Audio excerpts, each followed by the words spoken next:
তুমি যদি নামাজ পড়ো কিন্তু তারপরও হারাম রুজি উপার্জন করো, বয়ফ্রেন্ড গার্লফ্রেন্ডের হারাম সম্পর্ক রাখো, শারীরিক সম্পর্ক করো, জিনা করো, মিথ্যা বলো, চুরি করো, এই সব কিছু একসাথে চলতে থাকে, নামাজও পড়ো, তাহলে তোমার নামাজ গ্রহণযোগ্য নয়।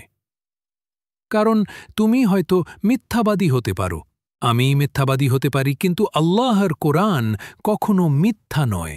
আল্লাহ নিজেই বলেছেন, ইন্নাস সালাতা তানহা আনিল ফাহশা ওয়াল মুনকার। নামাজ মানুষকে অশ্লীলতা ও মন্দ কাজ থেকে বিরত রাখে।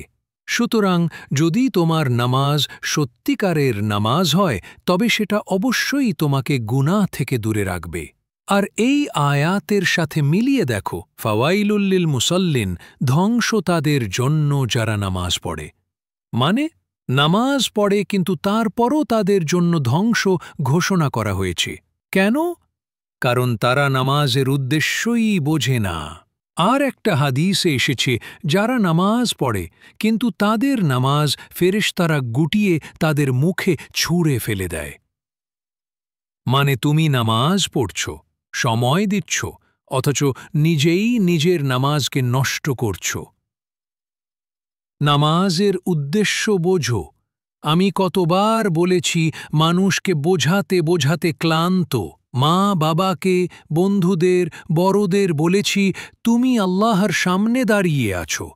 আমার সামনে যদি কেউ এমনভাবে দাঁড়ায় যেভাবে নামাজে দাঁড়িয়ে থাকো আর ইয়ো ইয়ো করে, তাহলে আমি তো বলবো, ভাই সাইডে হও, তুমি পাগল নাকি? আর তুমি ৩০ বছর ধরে, ২০ বছর ধরে আল্লাহর সামনে দাঁড়িয়ে নামাজ পড়ছ, অথচ তোমার জানা নেই তুমি কি পড়ছ। তাহলে তুমি কিভাবে জিনা থেকে, মিথ্যা থেকে, গুনাহ থেকে বিরত থাকবে?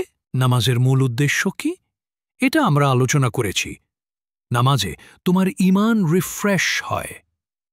অদৃশ্য জগতে গায়েব বিশ্বাস আবার জেগে ওঠে। কিভাবে? কোরআনের মাধ্যমে। কিন্তু কোরআন তো দূরের কথা, সুবহানাল্লাহি বিহামদিহি এইটার মানে পর্যন্ত অনেকেই জানে না।